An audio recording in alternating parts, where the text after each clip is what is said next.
Right, Pharshat Bechukotai, fascinating parasha. Going over it this time, I realized that I kind of missed all these years what I found out this time.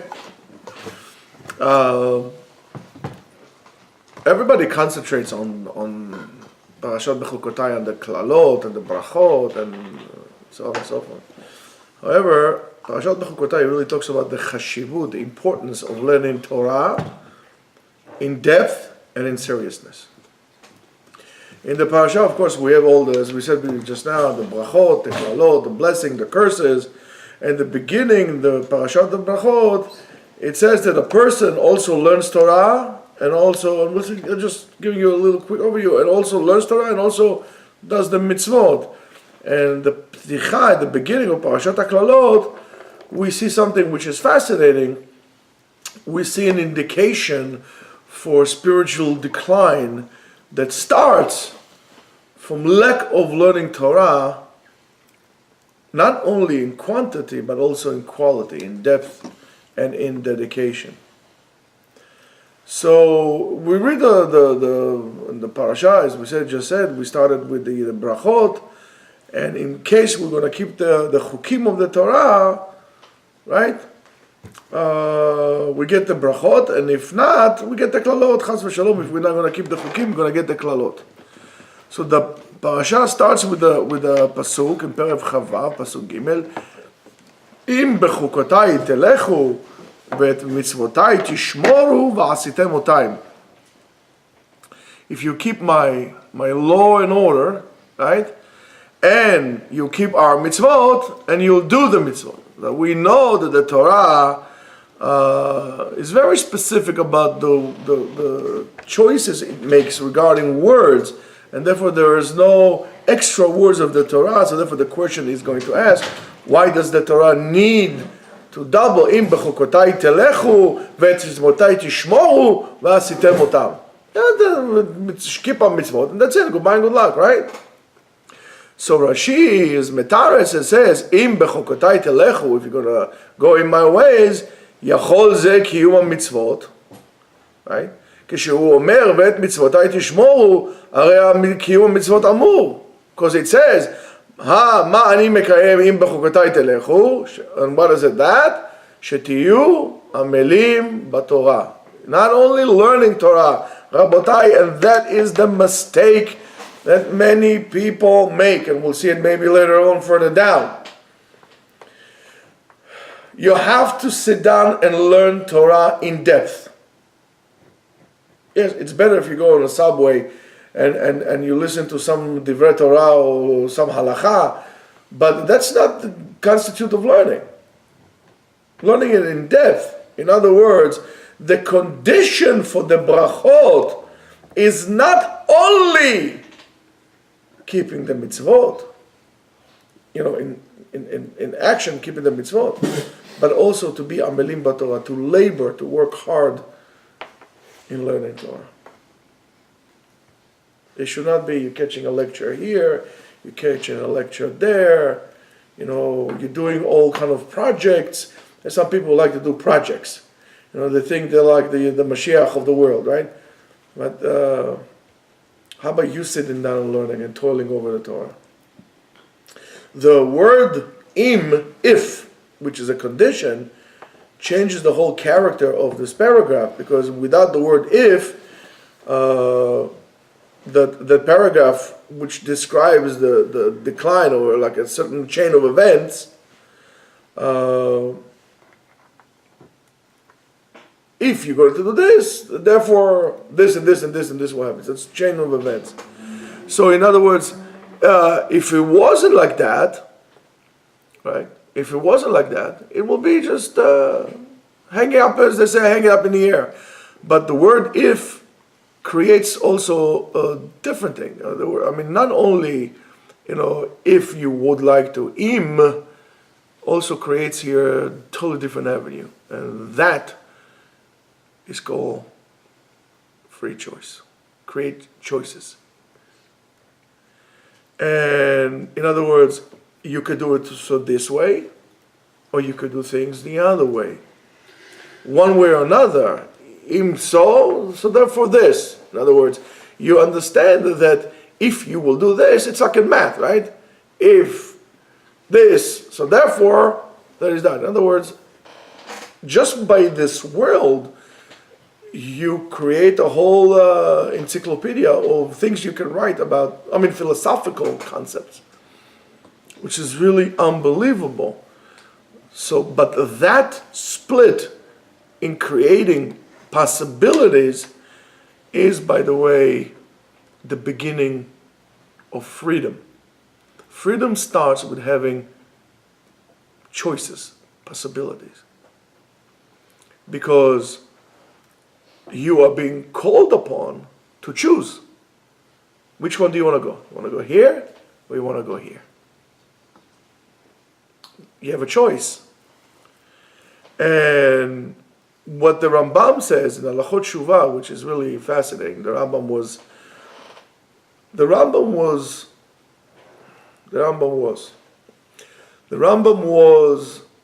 an unbelievable person, that if he would see what some of us are doing today, I think he would freak out. And the Rambam writes in Halachot Shuvah in Perek Hey, Halacha Aleph, something that most people avoid reading because they don't like to hear it. And the Rambam writes the following: Reshut netuna lechol adam. There is a permission giving to any man, not only a Jew, any human. אם רצה להטות עצמו לדרך טובה ולהיות צדיק, הרשות בידו. He who wants to be a righteous man, it's up to him. ואם רצה להטות עצמו לדרך רעה ולהיות רשע, if he wants to become a wicked person, הרשות בידו. It's the complete opposite of what Christianity is all about. The core of Christianity is the fact that we are the ultimate sinners, that we're not capable of doing anything good, we're only capable of doing bad. Judaism is just the opposite of that. Judaism gives you freedom. And he says, הוא שכתוב בתורה, הן האדם היה כאחד ממנו לדעת טוב ורע. In Sefer Bereshit, man has that quality, like God, to be able to distinguish and to designate good from bad. In other words, there's nothing like this, he says the Rambam. כלומר, הן מין זה של האדם היה יחיד בעולם, והן מין שני דומה לו. There's no other species in the world that has that ability to distinguish morally between good and bad. ובזה העניין שיהיו מעצמו בדעתו ובמחשבתו יודע טוב והרע ועושה כל מה שהוא חפץ, that he can distinguish and he knows what's good and bad, and still he can do whatever he wants, ואין מי שמעכב בידו, there's nobody who's going to stop you from doing טוב או רע, וכיוון שכן הוא פן ישלח ידו, because of that. Because we know what's good and what's bad, and then we can do whatever we want. You are all conditioned and educated. I would say educated. You think you were educated. You were conditioned to think that you are free. Yeah, technically you are. If you want to go from here to Sturgis, South Dakota, you could do so. Nobody's going to stop you. Just as much as a buffalo wants to go, he can go from whatever he wants to whatever he wants. That freedom that you think you have is not the freedom that you were meant to. The freedom is in your head. So the parasha of the Klalot starts not only with a double sentence, but also with 7 details. ואם לא תשמעו לי, and if you're not going to listen to me, ולא תעשו את כל המצוות האלה, and you're not going to do all the mitzvot, ואם בחוקותיי תמאסו, and if you're going to be fed up with my laws, ואת משפטיי תגאל נפשכם לבלתי עשות את כל המצוות, and so on and so forth. 7 different stages. So why does the Torah need to tell us also, לא תשמעו לי ולא תעשו ובחוקותיי תמאסו ואת משפטיי תגאל נפשי וגם לבלתי לעשות, and also to say את כל מצוותיי? I mean, we already said that. And also, להפרכם בריתי, Rashi also explains here, ואם לא תשמעו לי, if you're not going to listen to me, to do what? להיות עמלים בתורה, לדעת מדרש חכמים. You have to know what חכמים said. You should not, and you should stay away from this. I heard from this one, I heard from that one, and all your knowledge is I heard, when you didn't check it. You know, Rabbi Bechaim is gadol bador. He knows everything. And one time, I remember, I asked him a question. I mean, I asked him a question many times, but one time I asked him a question, and he says, "Oh, Tabit HaShulchan Aruch." So, I thought he was going to tell me the answer. Tabit HaShulchan Aruch. Open that, tikra. So later on, I went to him and said, "Rebbe, why that? I mean, you know the answer. Why do you have to tell me to go there and for me to read? You could have told me." He knew where it was. He knew where it was. So he said, "Because what will happen if I'm not going to be here? You need to learn that you need to look inside. Al ta'amin la'af echad. Always check it inside. If you can look inside. If you can look inside." And if you remember, that's what I did to you yesterday. If you can look inside. Learn to look inside. Don't be lazy. So it says, יכול לקיום המצוות. Maybe you could do for just keep the mitzvot. When he says לא תעשו and so on and so forth. But קיום המצוות is already said. מה אני מקיים ואם לא תשמעו לי? I'm going to do and you're not going to listen to me? I mean, it says, תקיים המצוות. And what is that? להיות עמלים בתורה. ומה תלמוד לומר לי? What does it mean לי? When you said לי? אין לי אלא זה המכיר את ריבונו ומתכוון למרוד בו. Those who know God and want to rebel against him. As it says in Nimrod, גיבור ציד לפני השם. He's a big hero in front of Hashem. He knew that there is God, but he did whatever he wanted. שמכירו ומתכוון למרוד בו. That's why it was called Nimrod. Nimrod from rebel against God, which is a very bad name to give you a kid. Now, וכן באנשי סדום, also in the concept of the people of Sodom, it says אנשים רעים וחטאים להשם מאוד.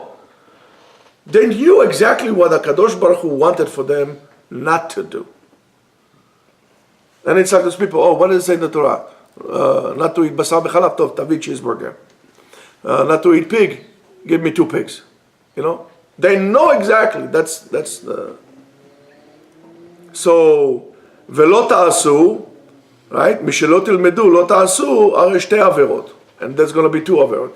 ואם בחוקותיי תמאסו מואס, באחרים העושים תמאסו. Now you're going to develop hatred towards those who keep mitzvot.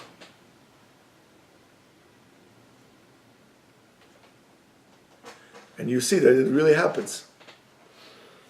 And משפטי תגאל נפשכם, who is that? שונאי החכמים. They hate the rabbis.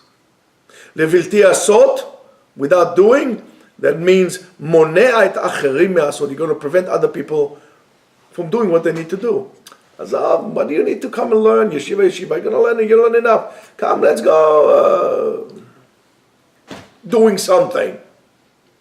Let's go to the gym. Okay? And it says, Et kol mitzvotai, kofer ha-mitzvot shelo tzivetem. Therefore, it says, Et kol mitzvotai. It didn't say, Et kol ha-mitzvot, kol mitzvotai. You're only going to do what I said, not mitzvot that I didn't command you to do. Because that's what people do many times. All of a sudden, there's a different Torah for them. They know one or two things, and then the whole thing, they made a whole different Torah. זה לא תורה ציווה לנו משה, זה תורה ציווה לנו עצמי, me, myself. That's why it says, it's called mitzvotai and לא called mitzvot. Why? להפריכם את בריתי, what is that? Rashi says, כופר בעיקר. Torah was not given בשמיים, there's no God, and so on and so forth. And that is, הרי שבע עבירות. That's 7 different averot. The first one drags all the rest after that, and so on and so forth until the Shvit. And which are this? He didn't learn. So he didn't do. He started to get fed up with the people who actually do the mitzvot. He hates the chachamim, prevents people from doing. Kofer ba mitzvot, zeh mitzvot shtuyot, right? Kofer ba'ikar, there's no God.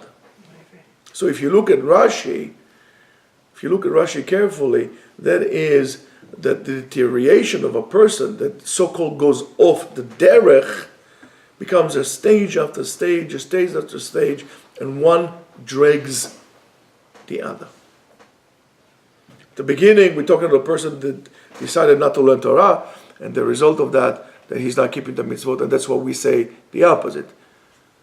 What do we say? Lilmod, ulelamed, lishmor, la'asot, ulekayem. Kiyum ha-mitzvot is dependent upon you learning.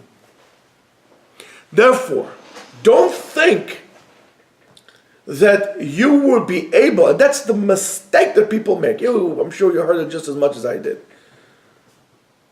Me and God, we are like this. It's good to be a good person.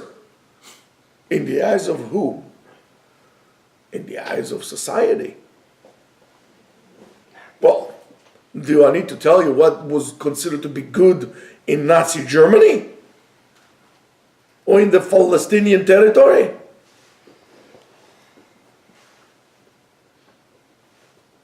Occupied territory, should I say.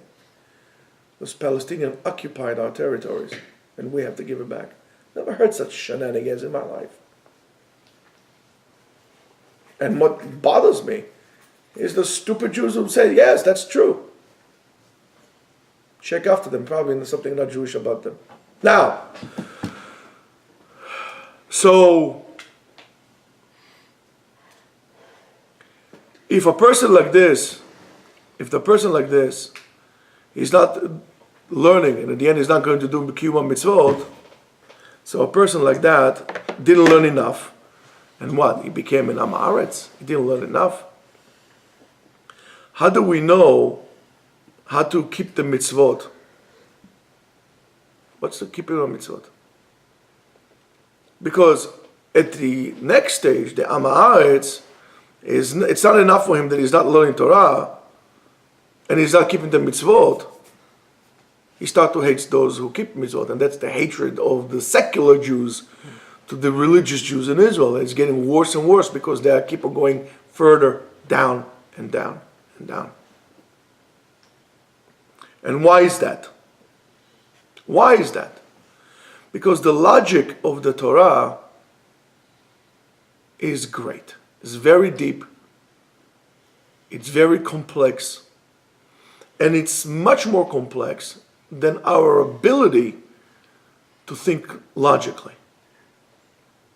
And a person who is not used to, in this way of thinking, of learning Torah deep,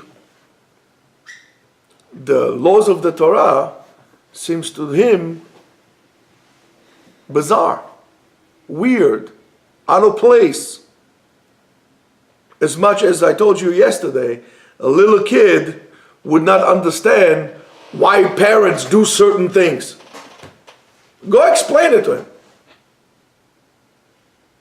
In other words, when we say this person is dat Torah, means that the way he's thinking is as the Torah thinks.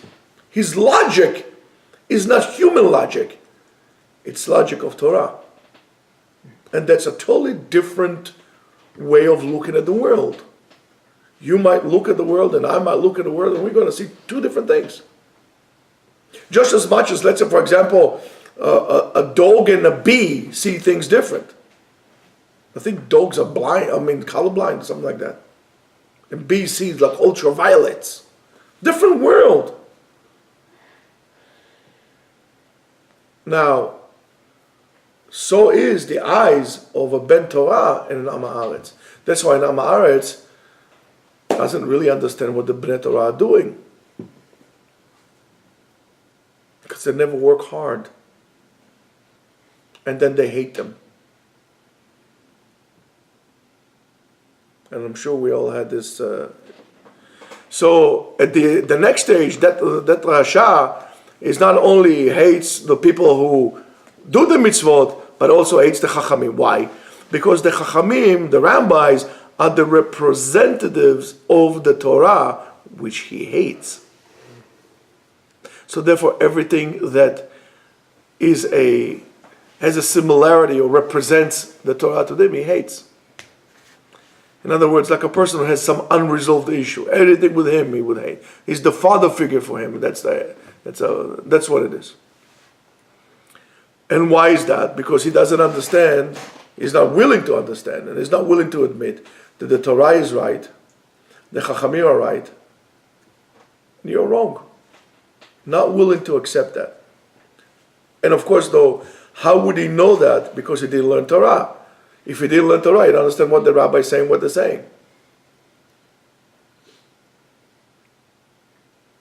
We don't understand. For example, in Israel, there is a big argument about going to the yeshivot, the Bachurei yeshivot going to the army. And it's a political debate. It's not a philosophical debate. But if you're going to look at it like this, what keeps the Jewish identity of the land? These are the people. They are guarding something that is sacred. Because if you take that secular Jew who hates those religious people, he would marvel at the efforts of the Lakota people in the plains in Rosebud Reservation to preserve the culture and how noble they are. Yet he despises his own people who try to do even more because they are moser nefesh on preserving the Jewish identity. And it's a problem. That's why in order to stay out of this, in order to stay clear and to keep your Torah vision clear and undistorted, you have to steer away from politics and political arguments. It's none of your business. You don't have to care. You don't have to know what goes on in the world, if it's right or wrong, or your opinion right or wrong. You need to learn, and then you have the Torah, and then you will be right.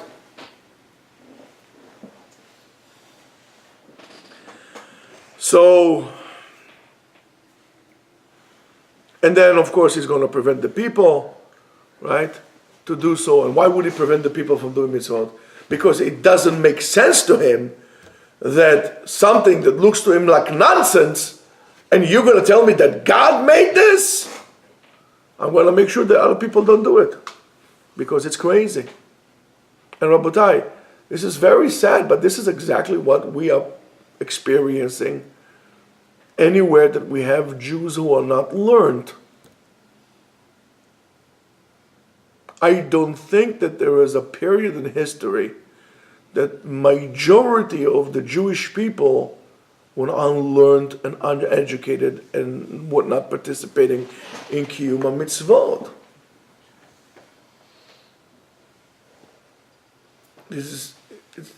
It's mind-boggling.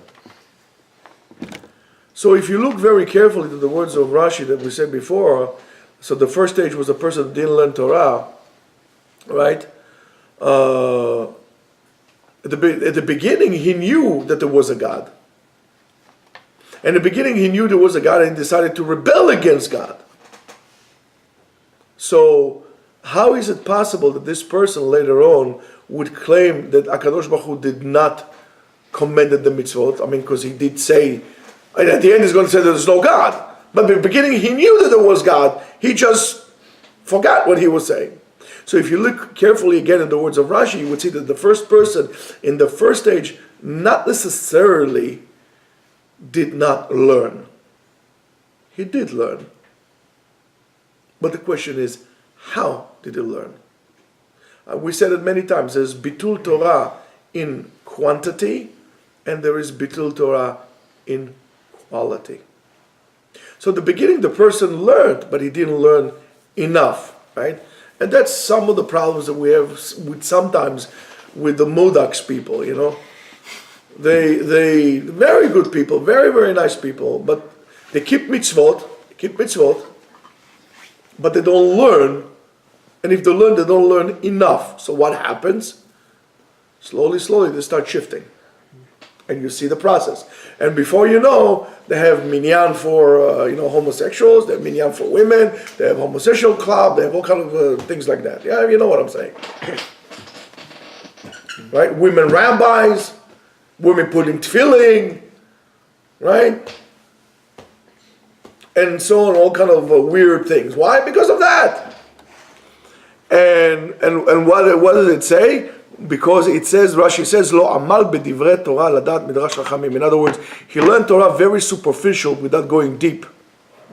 And that what caused him to really be very light and very, wash away the mitzvot, and then slowly, to the point that he thinks that God did not command them.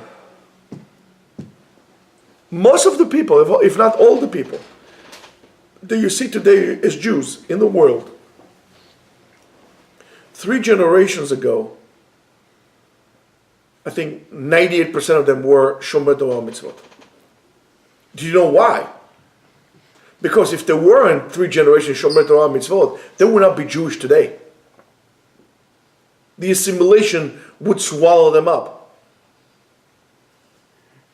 So the danger is not only to those who are not religious. The danger is also, and mainly in this parasha, to those who are religious, to those who learn. Maybe they learn an hour a day. An hour a day. And to have an argument of, listen, I'm machshiv Torah, but I would rather you learn an hour seriously than 5 hours not seriously. You know what? It's both the same.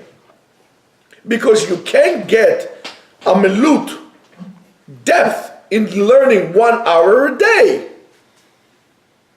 If I'm going to ask you, I say, listen, buddy, you need to get a PhD in what? Astrophysics. Astrophysics, without a doubt. I don't know, history, let's take something like history. By the way, when you go to a real university, at any level, and any topic, a PhD is not an easy thing.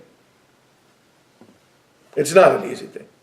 Now it doesn't make a difference if you're taking a PhD in education or you're taking physics in I don't know, quantum physics or quantum molecules, or I don't know, wrote an essay of 500 pages about neutrinos. It's all difficult. However, what will happen if I will tell you, Moshe, how about you get your PhD? Well, I only have 1 hour. So get a PhD in 1 hour a day. You're going to get a PhD in 1 hour a day? Maybe over 300 years. You're not going to be anything that is going to be of substance. So you want to tell me Torah? You're going to be able to learn seriously? So a girl who tells you that doesn't know what she's saying. Well, basically what she's saying to you is, I don't want to really admit that I don't want you to learn, but I don't want you to learn.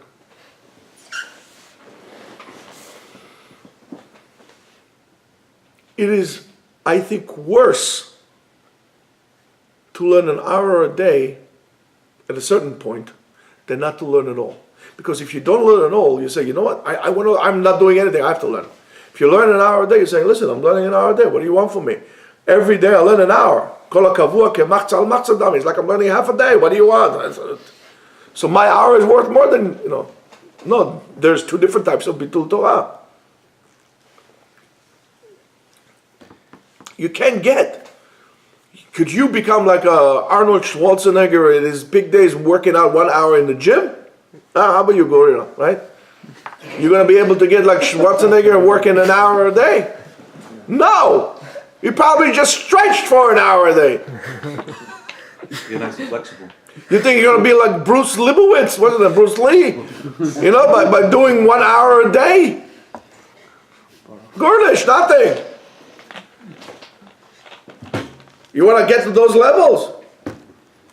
12, 16 hours a day. You want to get to that level in Torah? The same thing. 12, 16 hours a day. If not, no. It's not going to happen. Not going to happen. And that's what happens. We become very superficial, and we always scratch the surface at best. It's not scratching the surface, it's like trying to scratch a bulletproof glass. You can't. You think you are, but you're not. You leave some of your DNA marks there, but no more than that. You don't even scratch the surface. So, the opposite, of course, and then of course, slowly, it goes down until he says there's no God in the world, and that's it. Goodbye and good luck. The opposite of that, of course, is of spiritual deterioration is elevation, and we said always, Bechas ben Yair, we say, right, nekiyut, this, mevi'ah leprishut, mevi'ah le'this, mevi'ah le'dat, mevi'ah le'ruach HaKodesh, ruach HaKodesh. However, the whole beautiful ma'alot of elevation starts with, first of all, Torah, but then people forget that. Nekiyut, so I'll be a chassid, I'll daven, I'll scream, Rebbe in the forest, I'll clap hands, I'll go to Ukraine. Who knows what in the world I'm going to be doing there, but I'm not going to shtuyot like that, right? And then I'm going to have Ruach HaKodesh, give kmeot, amulets. That does not work. Torah is the basis of all. Torah is the basis of all. It all starts and ends with Torah. It's a circle. And you have to be amelim. Because if you're not learning enough, there's no way you will be able to progress. Not only achieve anything, you're not going to be able to progress. And a person that learned before, in the past, but now he's not learning enough, slowly, he would lose the way of thinking like a Ben Torah. He would lose that. For example, without mentioning names, there was an individual that used to give us flying kicks, tornadoes, like Jackie Chan on steroids. But he hasn't practiced. And he's practicing, twice a week and so on and so forth. So a few days ago, he tried, I said, okay, throw us a kick. It was a little better, I couldn't say, I can lift my leg. And that's exactly here. Whatever happens to you in the physical happens to you in the spiritual as well. So everything that you need to do, the first thing that you need to do is increase the quality and the quantity of your limud Torah. But the question is, but why should a person choose not to do the mitzvot? And that maybe brings to me the underlining of this parasha, and of course, it's freedom and the problems that arise from the concept of freedom. So one of my favorite thinkers was Erich Fromm, Jewish, Swiss philosopher. And his point of view really combines few aspects. If you have, let's say, Freud and Adler on one side, he combines it with the social aspect of Karl Marx, and so on.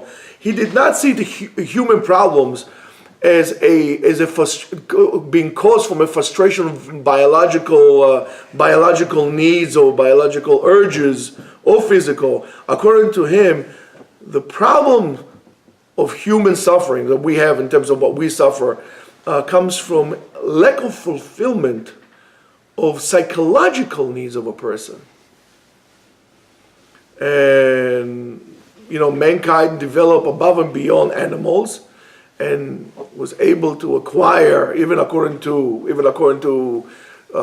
Darwinism and so on and so forth, acquires unique qualities to him, especially when you have situations where the spiritual needs or the psychological needs of the person really conflict with what society wants and society needs, then a person feels not important.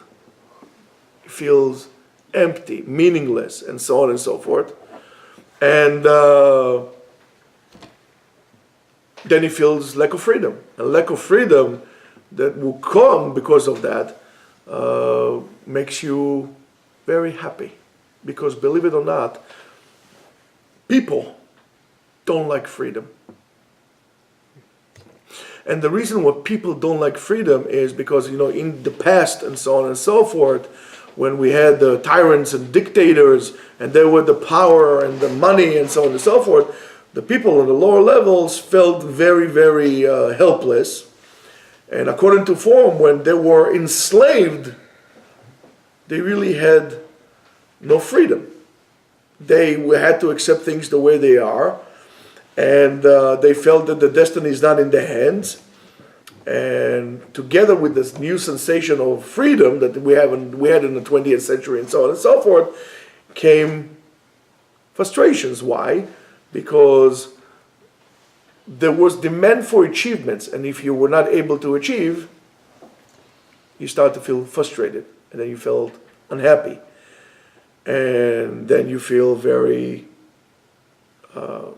depressed, frustrated, because there is a dissonance, there's a gap that kills you and eats you. And you should know that I'm going to finish them. And you should know that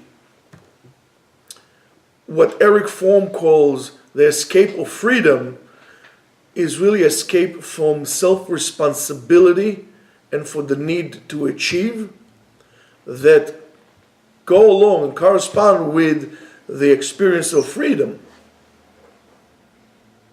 So if I'm not free, I don't have to achieve. If I'm not free, I don't have to make a decision. And you're becoming a slave because you want that. So therefore you would gravitate towards everything that will take away your freedom, will tell you what to think, will tell you how to do things, will regulate everything you do, will give you handouts. We, in today's day and age, became modern day slaves. We're looking for government handouts. We push forward more and more and more regulation than ever before. We idolize people with power, politicians, billionaires, and so on and so forth, because we don't want to be free. And here comes the Torah and tells you, buddy, you got to be free. You got to make a decision. You have to pay for it. And that's one of the reasons why people don't like the Torah, because the Torah tells you to be free, and I don't want to be free. So then for what they'll do, they'll even distort the Torah to make you a prisoner even within this. And that's exactly what the Torah does not want. And of course, without getting into those existential needs of man that Eric Fromm brings, you should look into this. It's fascinating. The need to belong to something, the need, for example, to transcendence and to be influenced and to have power. And it's things that we experience all the time. But you should know that all those needs actually imprison you. You're not free. You are captive in a jail in which you created to yourself. Therefore, Kam Chachamim and says, "En lecha ben chorim, ela mi sheosek b'Torah." A free man is only a person who not only learns Torah, osek b'Torah. In other words, that's like his business. If you had a business, you will take inventory, you will be all immersed with it. If you were a businessman or in a company or business, they think about their business all the time. You should be osek b'Torah. Like it is your business, your investment. Because that depends on your level of freedom. And that's why Kadosh Baruch Hu keeps telling us, you're free. I broke the burden of Egypt on your neck. Why you keep on putting it on yourself? Why don't you do what is good for you? You can do whatever you want, but I want you. I want you to keep my mitzvah. So if you would see people that act in that way, and which we described beforehand, you should know where it's coming from. So how do we fight this? Well, first of all, we fight it by, or we deal with this by fighting by improving ourselves, by becoming an example of what is toiling and working hard on Torah, by being very passionate about it, by trying to think about it in every step that we do, guiding other people with compassion, because they don't know. And if you have a person that starts to stray away, you got to rein him in like a cowboy. Got to bring him in, bring him back into the path of Hashem. He can walk whichever way he wants. We should help him. But always, never think for other people. Assume that they are capable of thinking and learning by themselves and make decisions by themselves. And if they don't know how to make decisions, you don't make the decisions for them. You teach them how to make decisions. Because it says, Uvacharta batov. There is good, there is bad. Chaim v'mavet. Tov v'ra. And you should choose the good. Why? You should learn yourself, teach yourself to be able to choose appropriately, to choose good all the time.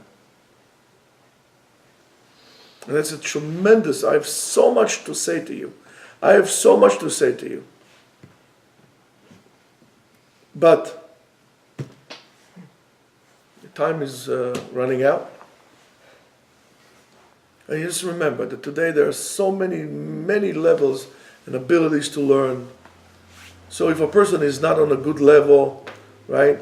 So I'm willing to bet that there are levels of their shiurim classes for beginners in almost every neighborhood.